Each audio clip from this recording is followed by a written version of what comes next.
Let's be y'all. This is Jen Fremont. This is a poem that I wrote a while back. I think I may have done this before and put it up, but I'm going to do a little bit of explanation after this. It's called A Letter to Hope. Hope you are the spawn of evil herself.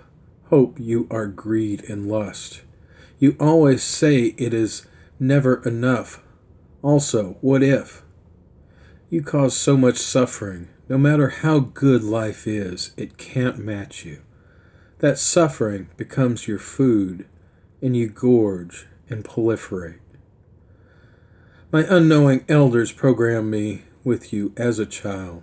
They would say, "Let us hope things work out. Let us hope they are okay. We can only hope."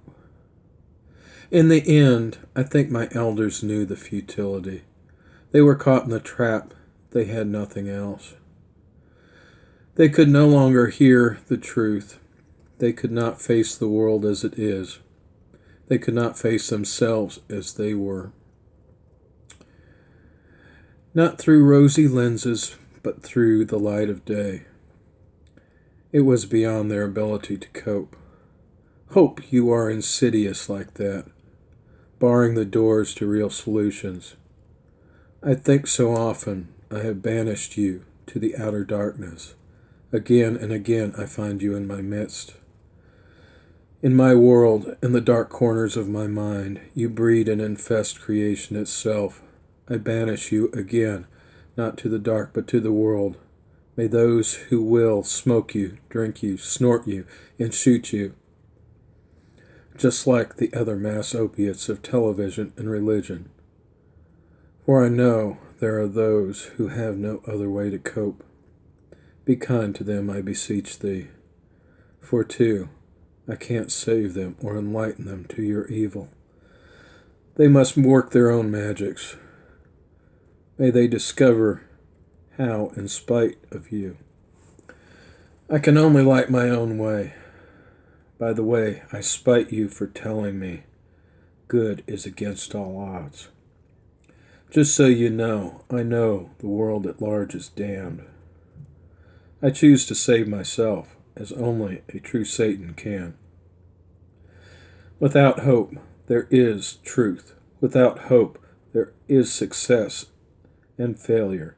They are both to be learned from. They are both okay. With only hope, nothing is ever done.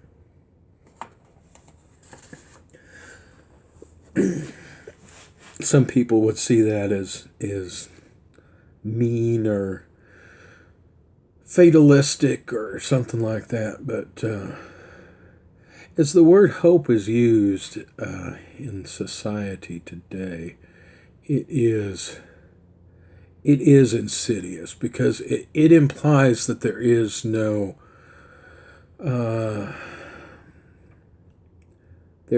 true ability for the situation to work itself out. There is no real. It's hard to even put words to it that don't use the word hope, because it has been, it's so ingrained in everything. But I see it as it is fatalistic. It implies that things aren't going to work out, that people aren't okay, that the situation is futile. And I don't like to live that way. I don't like to live thinking my situation is futile, that I can't do anything about it, that I have no choice. The last one I was talking about is choice. And hope doesn't really give you choice. I try to use the word like wish sometimes. And I don't like to tell people I hope you're okay or something like that, because that implies that they're not. And I don't want to imply that. it's just how it's been used in society for so long. It implies a negative when it shouldn't. I'm sure there's some people out there that would disagree with that, but that's the way I see it anyway. And like when I sign a letter or something like that, which most people don't do anymore, I don't think. Not even a sincerely or anything like that. I try to do, instead of like best wishes or something like that, I'll say be well, my friend, or something like that. A positive statement, not something that's ambiguous and not something that is kind of something that could have negative connotations to it. I try to be positive about it. And it's hard because in today's language, just everyday use, things are not positive anymore. Everything has a negative connotation to it. It's underlying, but it's there. And I choose not to participate in that. So I hope this inspires you. I hope this inspires you. Yeah, may this inspire you. There we go. That's the proper thing. May this inspire you. I think I used the word hope in my last one too. It's hard not to. It's a hard thing not to do. And I aspire to. That's another one that I use a lot too. Instead of hope, I use the word aspire to. And I guess my biggest thing is I aspire to live without a set of concrete beliefs, and